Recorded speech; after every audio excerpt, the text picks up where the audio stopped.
Hola, ¿cómo están? Ahora voy a resolver este problema teórico donde tenemos una igualdad entre una matriz, un vector variable, que es el vector X, con ese sombrero para indicar que no es una cantidad, sino que es un vector columna variable, igualado al vector B, que es un vector teórico, porque depende de B1, B2 y B3, que estamos asumiendo que son números reales. Entonces lo que voy a comentar primero es que no hay que encontrar la solución del sistema, sino que hay que buscar cuáles son las condiciones para que ese sistema sea consistente, ¿ya?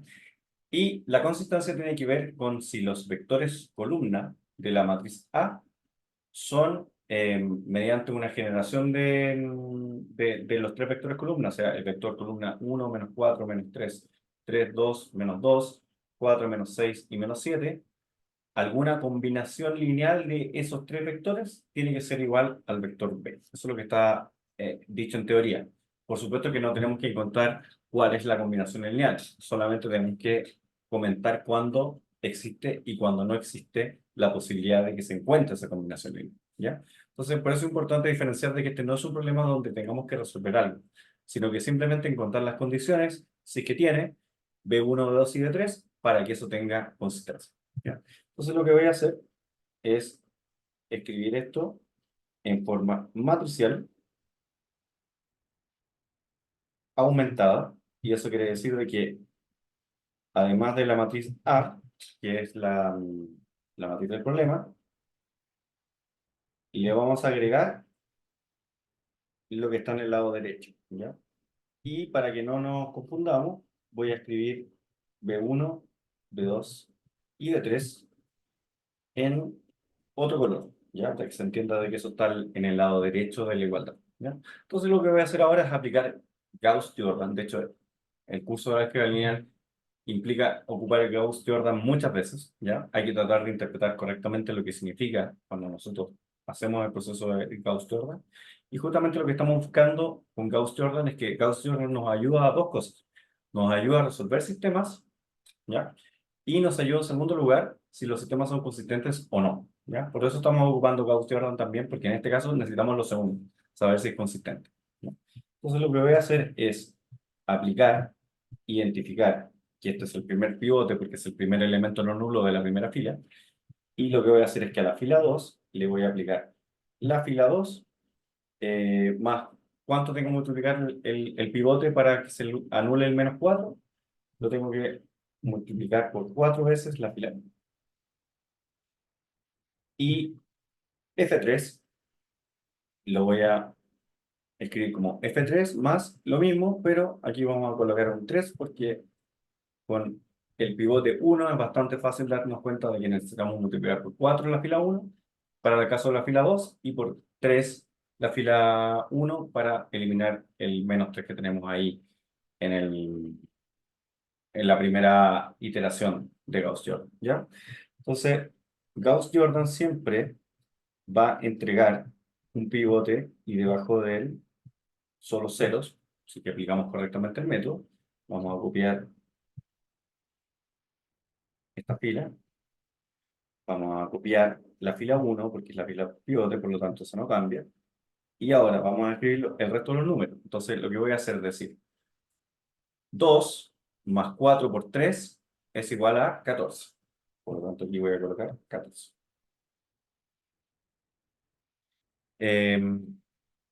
Menos 6 más 4 por 4 que son 16, me queda igual a 10. Y aquí viene lo importante. Lo voy a hacer en rojo para mantener la consistencia. Entonces decimos que esto es B2 más 4B1.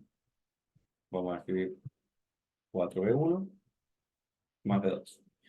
Solamente escribo B1 primero para mantener el orden correlativo, ¿ya? Pero si escriben B2 más 4B1 también está bien. Continúo. Entonces ahora tengo que multiplicar por 3. Entonces me queda menos 2 más 3 por 3 son 9. Menos 2 son 7. Pero positivo. Después, menos 7 más 3 por 4 que son 12. Menos 7 más 12 son 5. Y hacemos la misma lógica de antes con el color rojo. Entonces hacemos 3 de 1 más B3.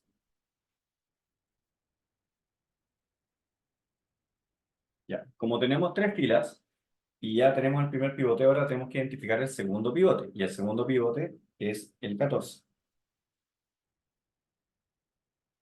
Debajo del 14 tienen que haber solo ceros. Hay gente que simplifica el 14 para que quede un número no tan grande, pero no lo hagan, ¿ya? Basta con que eliminemos el número que está debajo del 14.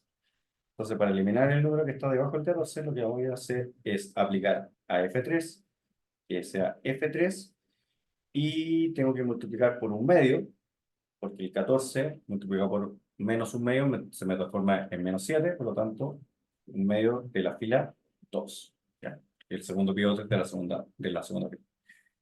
Y voy a solamente escribir por temas de estética. Ya, 7 y 5. ¿Ya? Solamente corregir los colores. ¿Ya? Entonces, cuando yo vuelvo a aplicar la segunda iteración de Gauss-Jordan, aquí me queda 1, 0 y 0. Aquí me queda 3, 4, 14, 10.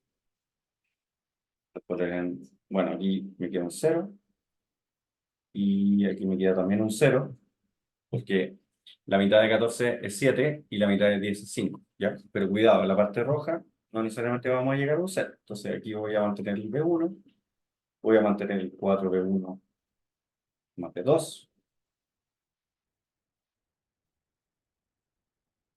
y ahora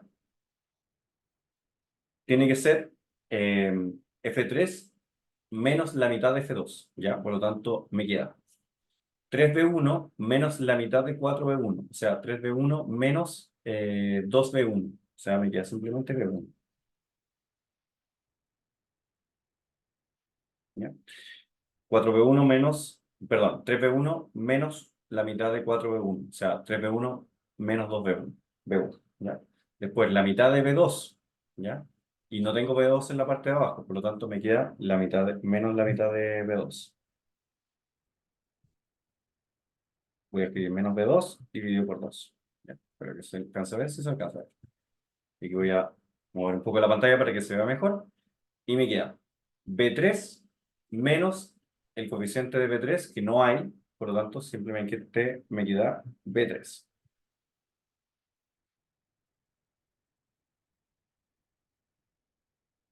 Entonces, para que sea consistente el sistema, como aquí tengo solo ceros, 0, 0 y 0, la única forma de que ese sistema sea consistente y que no tenga una única solución, pero eso ya es otra cosa, es que este elemento tiene que ser igual a cero. ¿Por qué? Porque si es distinto de cero, quiere decir que tengo una ecuación cero igual a un número distinto de cero. Y esa ecuación no se puede cumplir. Por lo tanto, la única opción es que B1 menos B2 dividido por 2 más B3 sea exactamente cero. ¿Ya?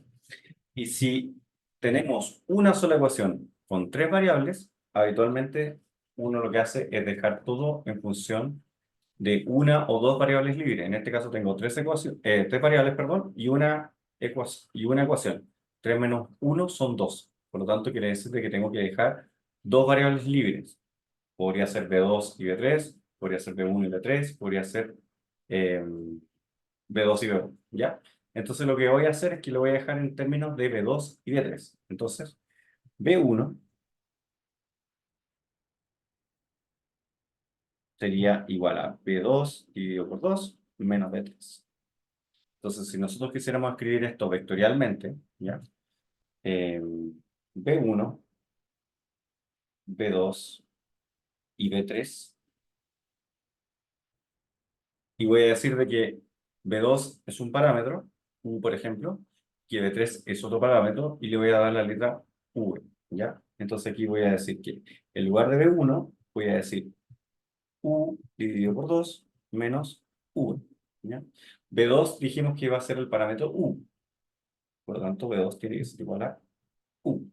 Y B3 es el otro parámetro, por lo tanto, le voy a poner V. Por lo tanto, si que U y V son cualquier real, yo voy a tener ciertos vectores columna, que va a ser, por ejemplo, si yo elijo bueno, si elijo el 0, voy a tener el vector nulo, 0, 0 y 0, ¿ya? Obviamente, cuando yo tengo la ecuación a por x igual a 0, 0, 0, siempre tengo una solución que es la solución trivial. Pero lo que estamos diciendo es que no necesariamente tiene que ser 0, el u y el v. Por ejemplo, si al u yo le doy el valor de 2 y al v le doy el valor de -1, eso me daría 1 menos menos 1 sería 2. O sea, podríamos tener el vector, por ejemplo, 2, sí, 2, 2 y -1. Y ese sería un vector de esta familia de vectores que hace que el sistema sea consistente. Pero por supuesto, todos los vectores son de la forma como lo anotamos aquí, ¿ya? Por lo tanto, no todos los vectores R3 hacen que este sistema sea consistente. ¿Por qué? Porque tenemos dos variables libres. La única forma de escribir todos los vectores de R3 con variables libres sería con tres variables libres. Por ejemplo, U, V y W, ¿ya? Si me queda en función de dos parámetros, dos variables libres, el conjunto de estos vectores son, por ejemplo, un plano, ¿ya? Un plano que está con una cierta inclinación que tiene que ver con los coeficientes de U y V, ¿ya? Entonces quiere decirte que todo lo que esté en ese plano hace que este sistema sea consistente. Y si estamos fuera del plano, el sistema no es consistente. Entonces, la respuesta a por x igual a b es siempre consistente, la respuesta es no, y para que sea consistente, los vectores b1, b2, b3 tienen que seguir con esa regla según un parámetro u y v arbitrario. Recuerden de que u podría ser, por ejemplo, un billón, y el v podría ser -1000, ¿ya? Y eso sería un vector b1, b2, b3, que haría que ese sistema es consistente, ¿ya? Y eso quiere decir de que, por ejemplo, si nosotros consideramos estos vectores, esos vectores, las combinaciones lineales, tienen que ser iguales a B1, B2, B3, siempre y cuando, o sea, yo puedo escribir B1, B2, B3 como combinación lineal de 1 menos 4 menos 3, 3, 2 menos 2 y 4 menos 6 menos 7, siempre y cuando B1, B2 y B3 cumplan con esa estructura que depende de dos parámetros o dos variables libres, ¿ya? En el caso de que el espacio columna tuviera todas las dimensiones, ¿ya? Eh, Cuando nosotros hacemos el escalonamiento, no nos quedaría una fila parcialmente cero. Y eso quiere decir de que para algunos sistemas de ecuaciones, o sea, para algunas matrices A, yo puedo poner cualquier vector B en el lado derecho y siempre va a tener solución, siempre va a ser consistente. En este caso, los vectores columnas de A no cumplen con los requisitos de que son siempre posible generar una combinación lineal de los vectores B1, B2, B3, salvo que se escriban de la forma que lo dijimos aquí. Entonces, por ejemplo, si uno pone otros vectores columna, puede llegar a otras condiciones y a otros posibles vectores. Entonces, al final, ese vector, B1, B2, B3, en términos de B1, lo podemos escribir así. Ahí decimos que hay un espacio S, donde tenemos un vector B1, B2, B3, perteneciente a R3, siempre y cuando B1 sea igual a U medios menos V, B2 sea igual a U y B3 sea igual a V, ¿ya? Y por supuesto que V y U son cualquier real. Entonces, cuando nosotros podemos escribir un vector de R3 en términos de dos variables, estamos hablando de un plano. Si lo escribimos en términos de una variable libre, estamos hablando de una red.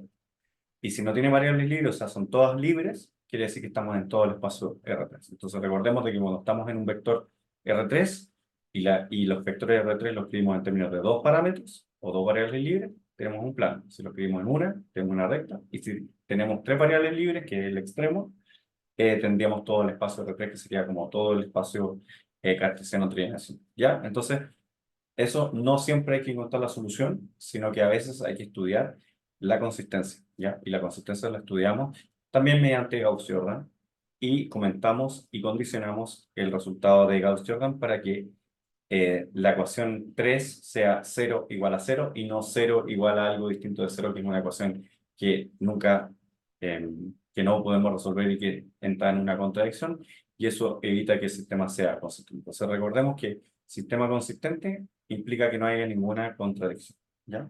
Hasta aquí el video. Muchas gracias como siempre por ver. Que estén bien. Chao.